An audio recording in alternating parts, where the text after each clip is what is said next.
Here's one way you can help police and school staff keep students safe at school. You may want to keep this information for Safe Voice nearby.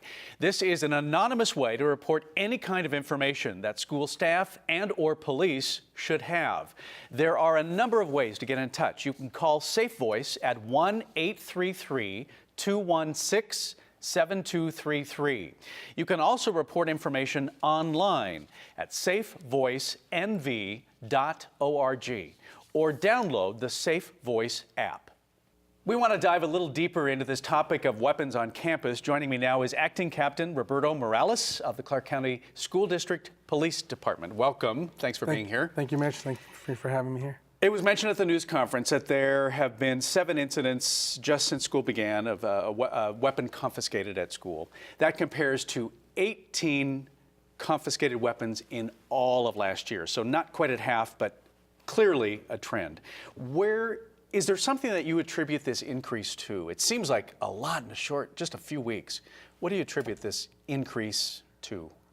Well, you know, when you sit back and you think about the possibilities, the possibilities that come to mind are, was there an increase in home invasions, burglaries? Who are selling these weapons? How are these juveniles getting them? What's the trend across the country? Is it glamorization of firearms? It's going on everywhere, and that's what we look at, and we start trying to identify local issues or concerns. So that you kind of answered a little bit. We had talked about at the news conference, where are they getting these weapons? And you're saying, in some cases they're stolen. Some cases it's a home invasion. Not necessarily getting access to their parents' guns is what I heard. Not necessarily, but we've had incidents where it's not just their parents, but it could be a grandpa, an uncle, a close friend of the family's, someone where they feel comfortable and they've been exploring and have found out that there's a weapon that they can gain access to. Right.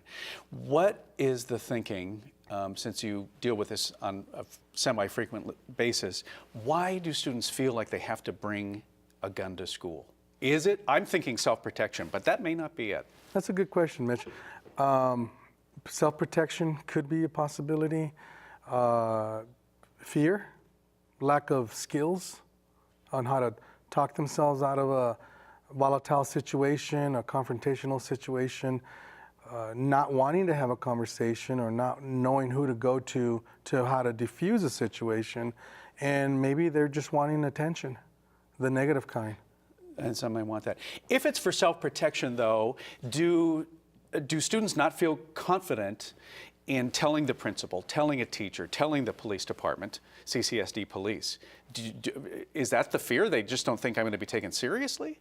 I think that would be minimal, because the majority of our students feel very comfortable with their relationships with our administrators, our campus police officers. They know that we're there to help them, to support them, as most of their titles is support staff. Right. To help them through their day and their learning environment. So I think the majority of our students do feel that they're supported and we're there to help them through these types of situations.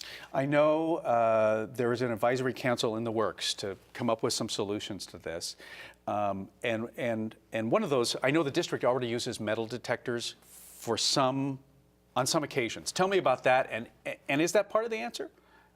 First, we'll address the first part of your question, which is, yes, we do use them. We use them for football games, basketball games, and other athletic events. Special events. Special events that, constitute, a large amount of people going into a small area. Right.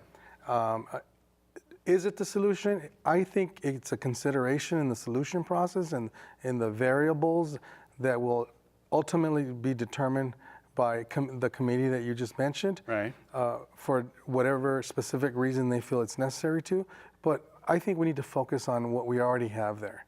We have our administrators, we have our students, we have our police officers, we have other adults that are vigilant. Again, in the 7 cases that you've mentioned already, it's involved student vigilance, staff vigilance, and communication and action taken. So maybe part of the solution, but we just don't, it's not the solution, I think. I would say it's not the solution. Okay.